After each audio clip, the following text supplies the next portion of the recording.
Bom, pessoal, dando continuidade ainda ao nosso estudo aqui a respeito do sistema operacional Linux. Agora, falando especificamente a respeito desse comando, o RM, tá? A gente já explicou aqui para vocês, ó, a função básica, principal lá do RM, que é para apagar os arquivos. Também colocamos lá algumas variações do RM, RM-R, RM-RF e o RMD, beleza? Vamos agora retornar à questão que nos trouxe a essa aprendizagem aqui. Bacana? Vamos lá. Ó, o comando para deletar um diretório e seus arquivos em um utilitário de linha de comando no Linux é o RMD? Não. A gente viu nesse instante aqui, né, que o RMD ele só vai remover diretórios vazios, que não se aplica nesse contexto. RM, não, né, gente? O RM ele vai ser utilizado somente para apagar aí os arquivos. RM-R, exatamente. Esse é o gabarito da nossa questão. E del, nem existe aqui no ambiente, né? A gente não usa esse comando com essa finalidade. Remove recursive, está falando justamente do recurso, né? Que a gente usa aqui dentro do RM, mas não é essa a questão, não é o que o examinador quer. Beleza? Então perceba que é só uma questão de quê? De paciência, de persistência e de prática também nessas questões. Eu estou trabalhando aqui com vocês, gente, esse assunto de forma completa, para que vocês não precisem sair por aí pesquisando assuntos e vários assuntos de Linux, tá? É um curso completo aqui de Linux para concurso. Então, pautado em questões, aquilo que realmente cai no teu concurso. Bacana? Beleza? Então, vamos lá. Dando continuidade aqui. Questão 22. Sobre o controle de acesso no Linux, o comando que permite mudar a senha de acesso de um usuário é: letra A, config login. Gente, ó, tá uma dica matadora aqui para vocês. Todas as vezes em que for um tipo de prova com múltiplas escolhas, falando de comando e com comando grandão, esquece, porque certamente vai estar errado. Falando assim, comando e sua finalidade, né? A não ser que seja realmente uma questão muito bem elaborada, com todo um caminho enorme. Mas não é o caso aqui. Não é o caso. Veja. Letra A, config login. Veja que é uma coisa muito grande. Quando você vai olhar os comandos, ó, cd, rm, né? RMD, são comandos bem reduzidos, porque a época em que esses comandos foram criados, a tecnologia não era avançada como hoje, que é uma resposta em tempo real ali, a que você vai fazendo, que se não fizer realmente essa resposta em tempo real, você quebra o teclado já de raiva. Não. Antigamente era um R, aí demorava, sei lá, uns 10, 15 segundos para aparecer na tela. Aí o M, aí 10 ou 15 segundos para aparecer na tela. Então os comandos precisavam ser o quê? Pequenos. Então veja como isso já te ajuda, tá, a responder as questões. Beleza? Letra A, evidentemente, não é. Mas eu não vi esse comando lá. Exatamente, a gente não colocou lá na tabela para que a gente pudesse aqui trabalhar em questão, tá certo? Letra B, mv/user/password, não. PSSWD, errado. E outra coisa, ó, também com questão assim de comando, uma outra dica matadora. Se falou em comando e tem lá uma letra maiúscula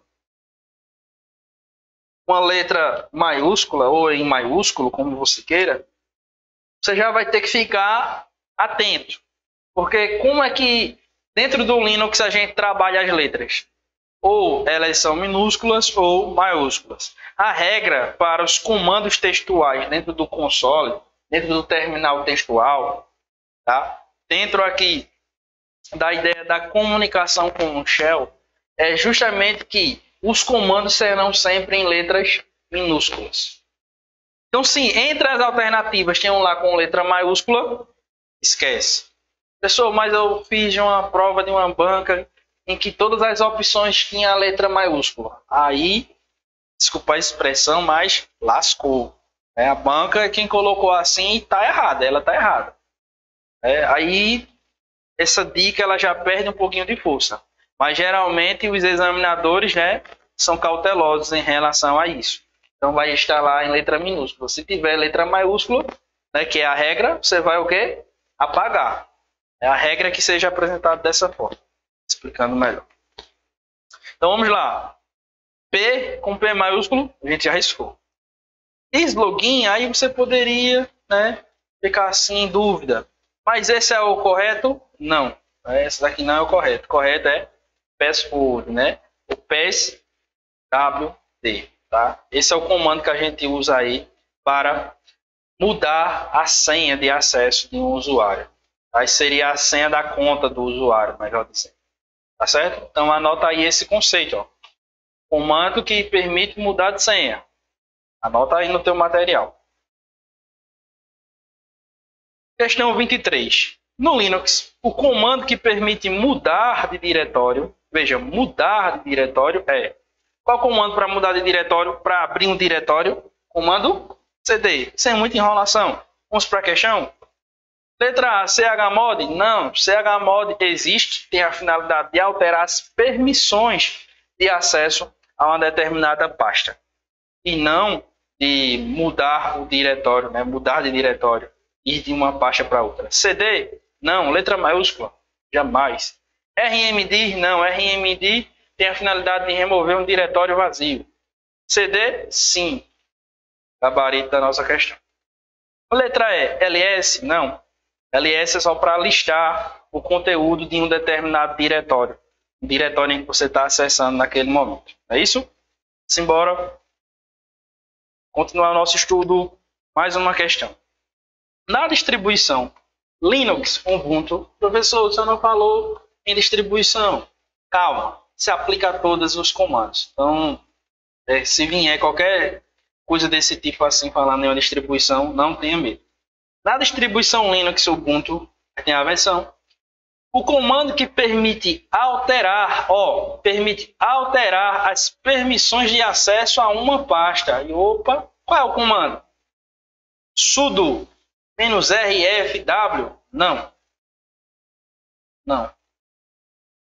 Errado. Só que aqui, ainda que esteja errado, tem uma coisa interessante. Porque nós temos o comando sudo. Comando sudo. O comando sudo faz com que você execute qualquer tarefa com as atribuições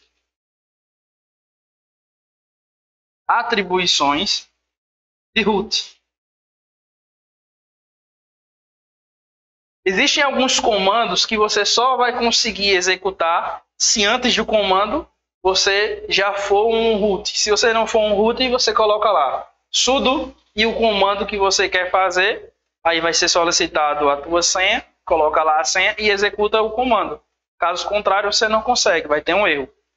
Por exemplo, o chmod é esse tipo de comando, porque você vai estar alterando as propriedades de uma determinada pasta. Então, logo, nesse contexto, você vai ter que ter o poder de superusuário. Então, você vai colocar lá sudo, em seguida chmod, para conseguir realmente executar o chmod. Né? Coloca lá a sua senha, tudo direitinho, e você configura. É só um exemplo. Mas o sudo, o comando sudo, tem essa ideia de permitir ou de ativar e executar um comando com as atribuições de root. Tá certo? De superusuário. Isso dito, continuemos aqui o nosso estudo. Em relação às permissões. Letra B. Cat? Não, a gente viu que cat é para ver, né, o conteúdo de um arquivo de texto, geralmente. Chmod? Sim. Esse é justamente o gabarito da nossa questão. Professor, o que é pwd? Gente, esse daqui também é um comando aí que pode cair na tua prova, tá certo? Pode aparecer aí na tua prova. pwd, ele é usado aí para mostrar o diretório corrente. Professor, me ajuda. O senhor falou e não me disse nada. Calma. Vamos dizer que eu usei lá o meu terminal, entrei em várias pastas. Eu não sei nem onde é que eu estou mais. Daí o que é que eu faço? PWD. Ele vai me mostrar o diretório corrente, que é todo o caminho do diretório. Vamos lá para um exemplo. Barra home barra Roberto barra desktop. Então, o que é que está acontecendo aqui nesse contexto? Eu mostrei aí, ó, todo o diretório corrente. É todo o caminho até a pasta onde eu estou. Estou na área de trabalho. Então, ele me mostrou desde a pasta raiz até a área de trabalho. Essa é a finalidade lá do comando pwd. Bacana? Simbora. Voltando aqui, ó. Letra D, a gente sabe que não é o gabarito, porque nós já falamos, mas estamos aí aprendendo com o comando. Então, simbora, letra E. MKD, qual é o comando? Qual é a ação do MKD? É justamente criar um diretório, né? Criar uma pasta. Então, quando a gente quer criar uma pasta, a gente usa justamente o comando MKD. Bacana? Questão 25. No sistema operacional Linux, por meio do comando cd, aí barra iff, digitado em um terminal, um usuário que possua todos os privilégios necessários poderá, letra A, listar o conteúdo do diretório iff. Gente, comando cd. Tem essa finalidade? Não. Letra B, compactar o diretório iff? Muito pouco. Letra C, remover o diretório iff? Não. Criar o diretório iff? Não. Abrir o diretório iff? Sim. Né? Mudar para o diretório iff. Beleza? Questão 26. É uma questão bem longa, mas é um detalhezinho que faz com que a gente acerte essa questão. Ó. Após verificar que o diretório, aí diz o diretório, né, /var, /bo, o Linux está sem espaço para novos arquivos. Pedro resolveu mover todos os arquivos e diretórios existentes nesse diretório para o diretório /etc /backup /bo, localizado em outro disco, também no ambiente Linux. Nessa situação, a partir do diretório raiz do sistema operacional, o comando correto que Pedro deve usar para executar essa tarefa é para mover, não é isso? MV, aí -rf, aí var, bo e o outro endereço aí para onde iria mover. Gente, essa questão está errada. E veja como é importante lá a ideia do case sensitive. Tem um R maiúsculo. A gente já saberia que está errado. Outro erro. Lá dentro do parâmetro do comando MV, que é para mover ou renomear, a gente não tem um parâmetro RF. Tá certo? Então a questão está totalmente equivocada. Tá certo? Questão 27. Os arquivos salvos no Linux são guardados na pasta escolhida pelo usuário e automaticamente na pasta backup, o que facilita a integridade dos dados. Olha a palavrinha-chave aqui, automaticamente. Gente, preste atenção. Um backup é uma cópia de segurança feita em um dispositivo diferente do originário dos dados que você está salvando. Se a gente tem essa ideia de ser uma cópia de segurança, isso significa que você precisa ter a intenção objetiva de estar utilizando esse procedimento de copiar os dados para salvaguarda desses dados. Então, em hipótese alguma, você vai salvar um arquivo em um determinado computador e ele já vai gerar um backup. É uma loucura dizer uma coisa desse tipo. De forma automática, muito menos. Então a questão está errada, tá certo? Às vezes é um conteúdo novo na nossa vida, né? A ideia do Linux, e a gente poderia associar, dizer, meu Deus, será que isso aqui não é verdade? Não, não é. E agora a gente entra aí, né, em um dos tópicos também que são importantes você entender, né? Que é a ideia das distribuições. A gente já tinha falado aqui para vocês, que por conta do Linux ter essa característica de software livre, existem muitas e muitas e muitas distribuições, né? Que são o quê? O que é uma distro? O que é uma distribuição? Nada mais é do que um sistema operacional que utiliza o Linux como núcleo. Lembrem-se que a expressão Linux, ela diz respeito justamente ao kernel. Então eu posso usar o kernel e montar o sistema operacional com o nome que eu quiser, desde que eu faça menção, claro, ao Linux, que eu peça também a autorização do próprio Linus Torvalds ou das empresas que são responsáveis aí pela manutenção do Linux, para que eu possa aí oferecer também a minha distribuição. Beleza? A gente precisa ficar atento, porque Linux é o nome que a gente dá ao kernel. Então, sei lá, o programa ou o sistema operacional Hobby Linux. O que é o Hobby Linux? É um sistema operacional que tem um nome Hobby e que usa o Linux como sendo o seu kernel. E esse lance de kernel é tão interessante e a gente poderia usar de forma análoga a ideia de um motor. Então quer dizer que o kernel é como se fosse o motor do carro? O motor do carro. Imagina que você vai numa loja e compra só um motor. Só vai levar o motor? Só o motor. Por quê? O carro eu vou montar da forma que eu quiser.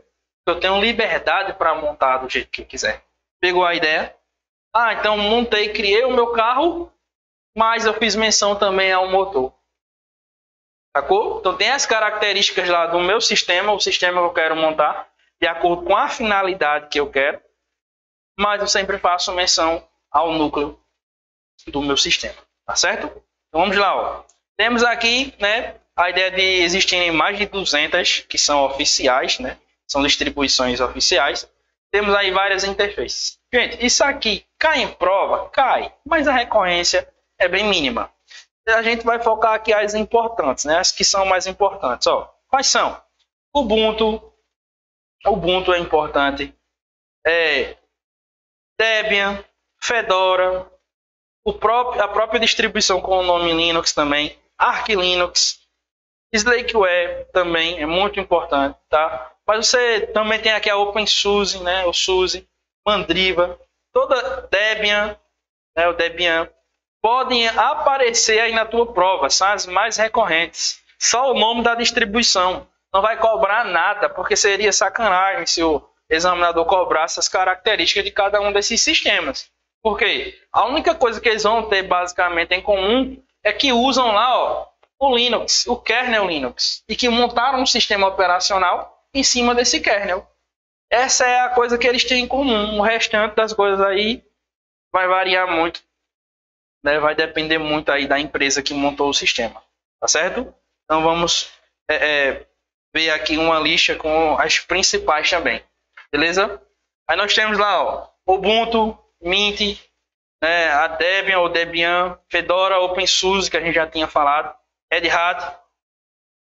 Temos também a ideia do CentOS, Slackware, Arch Linux, Gentoo, tem o Mageia também, que uma vez ou outra cai em prova, Backtrack, que acabou passando aí a ser o Kali Linux, beleza? Então estamos juntos aí nessa luta, né, de conhecer, de salvar esses principais nomes. Lembrando sempre que existem aí muito mais de 200 distribuições Linux oficiais, tá?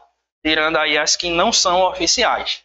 E agora vamos falar aqui uma curiosidade só, né, a título de conhecimento de vocês, a respeito de uma distribuição brasileira, né, genuinamente brasileira, do Linux, que é justamente a distribuição Kurumin. que foi desenvolvida lá por Carlos Eduardo Morimoto, mas que há um bom tempo já foi descontinuada, né? Ele não desenvolve mais esse sistema operacional, beleza? Mas foi a partir do Kurumin que a gente começou a trabalhar o conceito de Live CD, ó. Já que o que vem a ser o Live CD? É a ideia de você poder utilizar um programa sem instalar ele no computador. Hoje a gente usa muito a ideia de auto-executável, né? A gente não precisa instalar nem no computador, nem na própria figura de pendrive ou qualquer outro dispositivo. Bacana? Então isso aqui é uma questão muito, mas muito importante, tá? É um detalhezinho que faz toda a diferença aí na sua preparação. Beleza? Então, dando continuidade, gente, nós temos aqui, ó, a interface gráfica do próprio Kurumin, tá? Era mais ou menos assim, dessa forma, ó. Já era bem intuitivo, né? Em uma época que o pessoal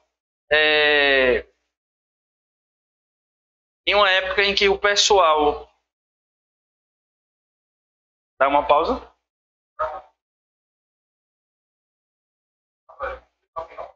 Não consegui não. Deixa eu pausar aqui.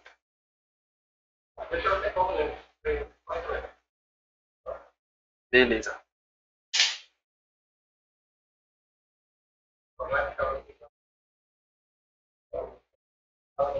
Tá não. Aí eu pensei que era só essa luz mesmo. Beleza? Mas ficou boa a gravação. Essa é que eu tô mais próximo porque... Agora foi. Pronto, beleza. Agora isso aí é tão boa que o cara nem vê. Beleza. Aí eu vou continuar de onde eu tava falando mesmo. Vê se...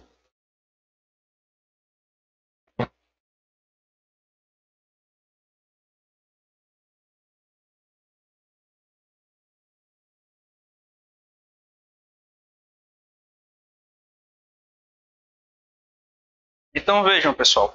Aqui, né, como a gente estava comentando a respeito da própria interface, veja como já era bem desenvolvido, né, o design. Então, o Morimoto ele já tinha essa preocupação, né?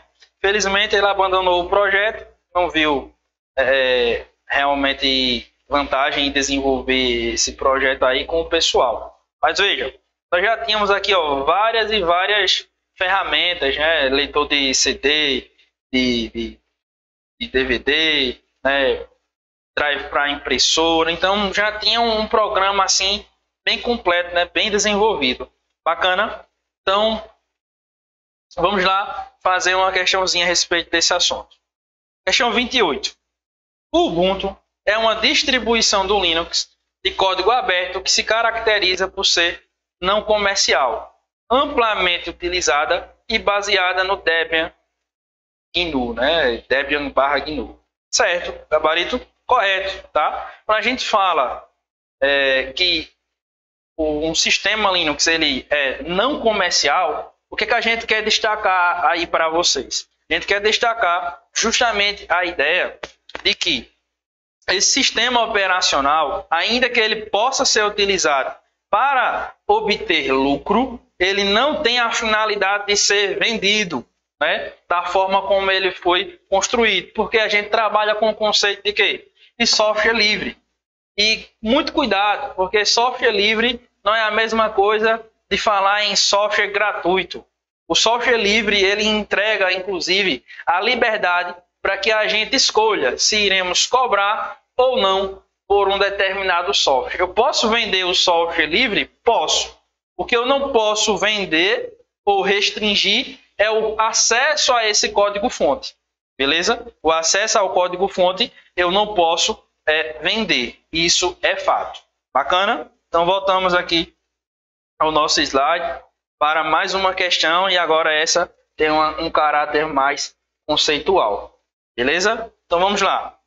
Por definição, sistema operacional constitui um programa ou um conjunto de programas cuja função é servir de interface entre o computador e o usuário, com as funções de gerenciamento do processamento dos dados, dos dispositivos de entrada e saída e da memória. No contexto das chamadas distros, o Linux em si é o kernel do sistema, ou seja, um software que o usuário não vê, mas que é o núcleo responsável por controlar as interações entre o hardware e os outros programas da máquina. Sempre que um aplicativo recebe ou envia dados, é o kernel que traduz essas informações ao processador. E outros componentes eletrônicos do computador também. São exemplos do de sistemas operacionais Linux as seguintes distros. Aí aqui o que é que eles querem, pessoal? O que é que o examinador queria aqui nesse caso bem específico? Que você conhecesse quais são as principais distros. Dentro daquela listazinha lá que eu disponibilizei no slide anterior, a gente vai encontrar aqui o direcionamento para saber qual a alternativa, qual o gabarito dessa questão. Então vamos já dar uma olhadinha. Letra A, né? Ubuntu e Fedora, o examinador foi o quê? Bondoso, porque ele já colocou realmente o gabarito na letra A. Não deixou nem você esquentar a cabeça. Veja que cara bacana. Ele deveria trabalhar no Sebrasp, né? Pena. Letra B. Fedora e Android? Não, gente. Ó, perceba que o Android, por mais que ele seja baseado lá no Linux, há muita discussão a respeito da classificação dele como sendo um software livre, como sendo um software realmente que possa ser enquadrado lá como uma distro Linux, tá certo? Por isso que a letra B, ó, não poderia ser. Android e Debian, não. Debian e Mozilla, gente, não. Agora, um detalhe. Nós temos um sistema operacional, né, que é justamente o Mozilla OS, né? A gente tem lá o sistema operacional da própria Firefox, né, da própria Mozilla, da própria empresa Mozilla, né, em que a gente vai trabalhar com o conceito de sistema operacional. Só que vai ser um sistema operacional livre que não se enquadra aqui na ideia de ser uma distro Linux. Tá certo? Então, muito cuidado. Existe um sistema operacional lá desenvolvido pela empresa Mozilla? Sim, existe. Só que ele não se enquadra aqui dentro dessa classificação. Ele não é uma distro Linux. Bacana? E a letra E, né, a gente encontra aqui só uma repetência com a troca de exemplos mesmo, tá certo? Então, o único gabarito aqui cabível nesse caso seria a letra A. Questão 29. Há uma diversidade grande de distribuições do sistema Linux. Cada uma delas com uma estrutura de diretórios e kernel diferentes. Gabarito errado. É o mesmo que eu disse, que eu chegasse aqui para vocês falando o quê? Gente, ó, eu tenho um motor Ford. Eu tenho um carro Ford. Beleza. Qual é a principal característica do carro Ford? É ele ter um motor Ford. Só que quando você vai olhar o meu carro, ele não tem um motor Ford. Então é um carro Ford? Claro que não. Né? Pode ser qualquer outra coisa. Menos um carro que possa ser caracterizado como Ford. Então veja, quando eu digo que é um sistema operacional Linux, mas eu não tenho o kernel Linux, oxi, como é que ele pode ser Linux? Que é justamente com esse tipo de conceito que a questão está brincando aqui. Porque está dizendo que é possível ter várias distribuições do sistema Linux com estruturas de diretórios diferentes e também kernel diferente. Ora, se o kernel for diferente de Linux, ele não é Linux. Beleza? Por isso que a questão está errada. Aí aqui nós temos também um conceito muito bacana, que é o conceito de gerenciador de interface de usuário, tá? Interface gráfica de usuário. Quais são as principais interfaces?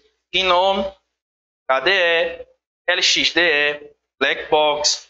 Aí nós temos aqui outras que não caem tanto em prova, mas que podem cair, né? Mate, Cinnamon, Fluxbox, LXQT e a Unity, né? Essas aqui, ó, se vocês puderem anotar aí no seu material de apoio, de revisão, no seu resumo, é muito interessante. LXDE e Unity também, tá? Mas as que caem de forma muito recorrente aí em prova são essas duas primeiras, GNOME e KDE, tá bom? Nós temos aqui, ó, justamente a interface GNOME presente lá no Ubuntu, na distribuição Ubuntu, tá certo?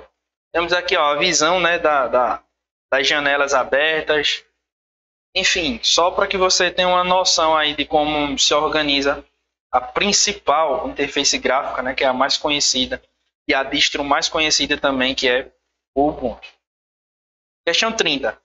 Assinale a alternativa que não apresenta um ambiente de área de trabalho, né? Quando a gente fala em área de trabalho, estamos falando justamente no gerenciador de GUI, né, da interface gráfica de usuário. Vamos lá, fazer novamente a leitura da questão. Assinale a alternativa que não apresenta um ambiente de área de trabalho existente para sistemas operacionais baseados em Linux. Então, ele quer que você encontre aquela que não é, né, um exemplo aí de gerenciador de interfaces gráficas. KDE é um exemplo? É um exemplo, então não pode ser letra A. Letra B, GNOME é um exemplo? É um exemplo, não pode ser. LXQT é um exemplo? É um exemplo, também não pode ser. Unity também é um exemplo, então não pode ser caracterizado aqui como sendo o gabarito. Só nos restou a letra E, que é esse extreme, né, que é o gabarito realmente aqui da nossa questão. Aí veja, a gente também tem aqui gerenciadores de arquivos, né, dentro do ambiente Linux. Quais são os principais? A gente pode usar a própria linha de comando, né, bash ou shell, enfim, como você acha melhor para o seu entendimento. Nós temos os exemplos aqui. O Conqueror, o Nautilus e o Dolphin, né, que são os gerenciadores de arquivos. Professor, o que vem a ser o gerenciador de arquivos? Eu não lembro. Lembra do explorador de arquivos do Windows? Pronto. Né? O Windows Explorer, né?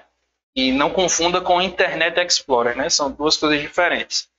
Mas veja, qual é a ideia do Windows Explorer nas versões anteriores ao Windows 8? É justamente explorar todos os arquivos que estão ali no seu computador, né? Na sua máquina. Então, a ideia aqui do gerenciador de arquivos é justamente essa. Bacana? Então, nós temos aqui, ó, as imagens, né? A imagem do Nautilus, né, presente lá dentro do Ubuntu, tá certo? E você vê que funciona de forma bem semelhante aí aos exploradores de arquivos comuns. Ó.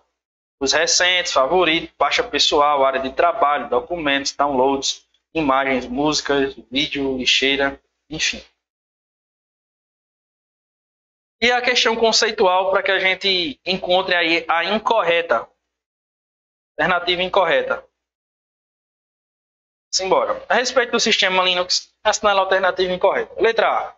É um sistema operacional de código aberto. Isso significa que pode ser modificado e distribuído por qualquer pessoa ao redor do mundo. Uma das suas vantagens é que ele é open source. Correto. Então não é o gabarito. Letra B.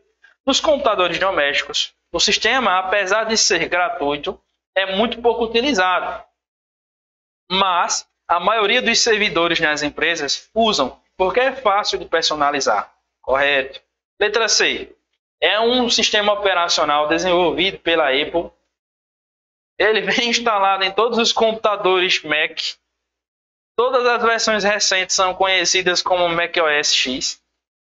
E os nomes específicos de cada uma delas são NeverX, lançado em 2013. Enfim, gente, esse daqui seria justamente o gabarito da questão, né? Está incoerente, tá certo?